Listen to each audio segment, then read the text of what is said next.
lovely people, welcome back to another Story Study Saturday. I'm Sammi and I'm a writer who likes to learn about writing through reading and share what I learned with you. This week I want to talk to you about Scythe by Neal Shusterman.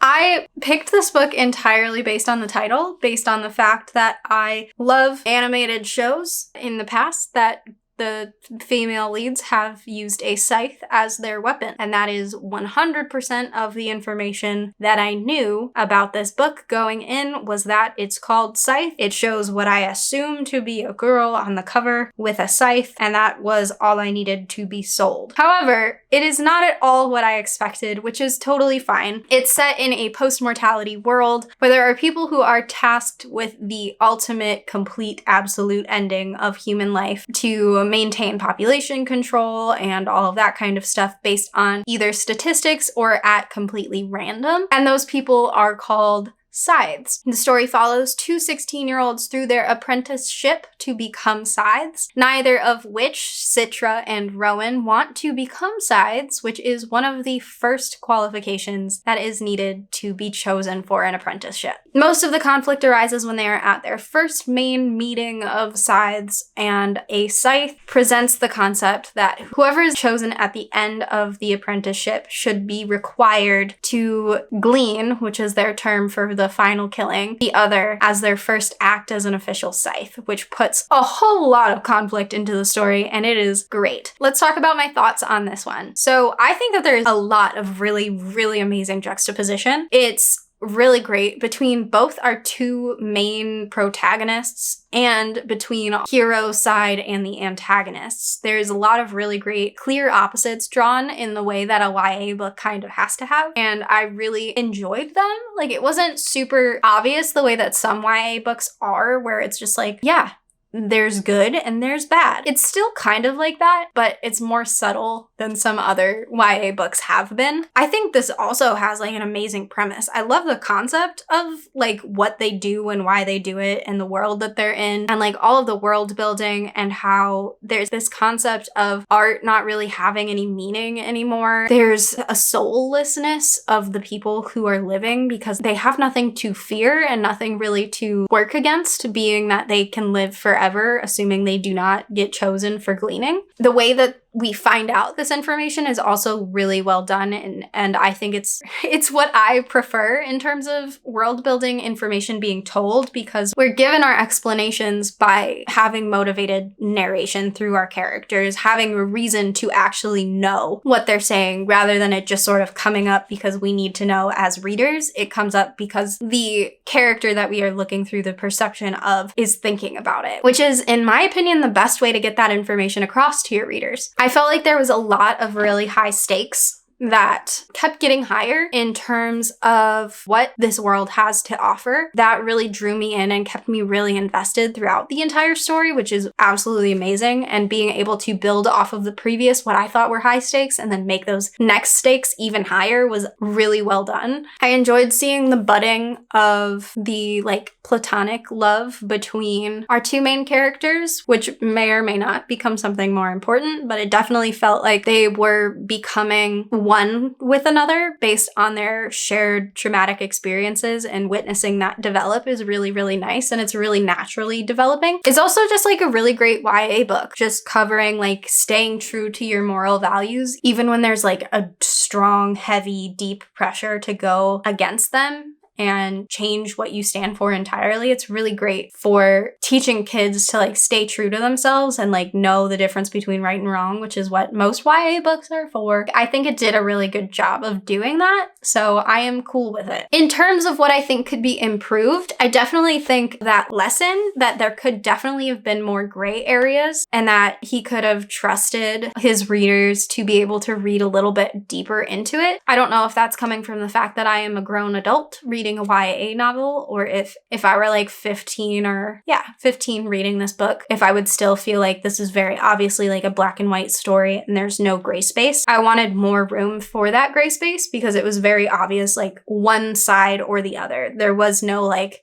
difference. There was no like middle ground, and not having a middle ground made it really obvious that this is like a, hey, be a good person and don't be bad kind of story. I also thought that there were some moments that were really slow in comparison to the other places where I felt like everything was really high stakes and like everything really mattered and the moment was really important. There were some moments that just felt like they were just there and like I didn't really understand why they were there, and it just stunted my progression. It felt like I was working really hard to get through those scenes, and rather than keeping my attention the whole time, I would like run into those patches and then just be able to walk away from the book and not think about it. And then when I was like, oh, I should probably read again, and then I would get back into another one of those times where it's like the stakes are so high and then I couldn't put the book down. But there are those moments that I was like, all right, whatever, you know, I have to do something else. And then I wouldn't come back to it. I also saw some critiques from other people that I don't necessarily agree with, but I don't think it hurts to mention them, that the book felt really repetitive, where it was like, character learns something, they try to practice it, they learn something, they try to practice it, and like that kind of system. But I felt like I understand where they're coming from. I understand why you would feel that way, but I don't. I feel like it's more each thing that they learned added something to who they were as a character, which made me feel like everything that they learned expanded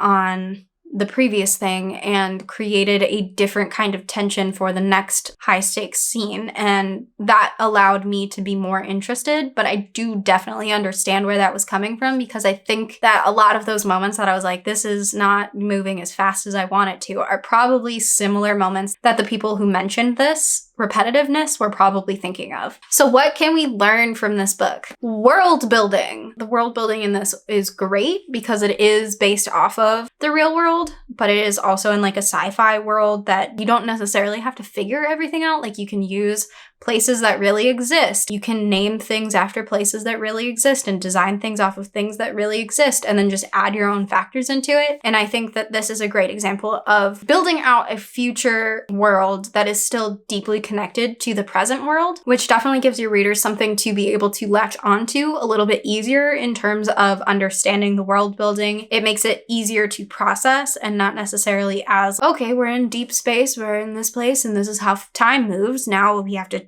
figure out how to process that along with the story, and giving that same kind of world feel to a sci-fi novel is really well done in this. So if that's something that you're curious about, I would recommend it for that. It also does a really great job of exposition, as I mentioned before. If you're trying to figure out how to explain what's different about your sci-fi world without being like, hey, these are the things that are different about this world from the one that you, the reader, are in, and clarify any of those questions that come up without being like, hey, I know you probably have this question, let me answer it for you. He does a really great job of that. So I recommend it for that as well. I think it is a great way of creating empathy in a YA character, because we feel a lot of what those characters feel, and like we understand where they're coming from because of the way that they are shown to us through the story, what their narration says, what their like perspectives tell us about them and what they are feeling. And given that, it allows us to connect better with the characters than, say, if we didn't have that emotional lifeline to connect with them. So I definitely think it's a great example of that. And I think it's an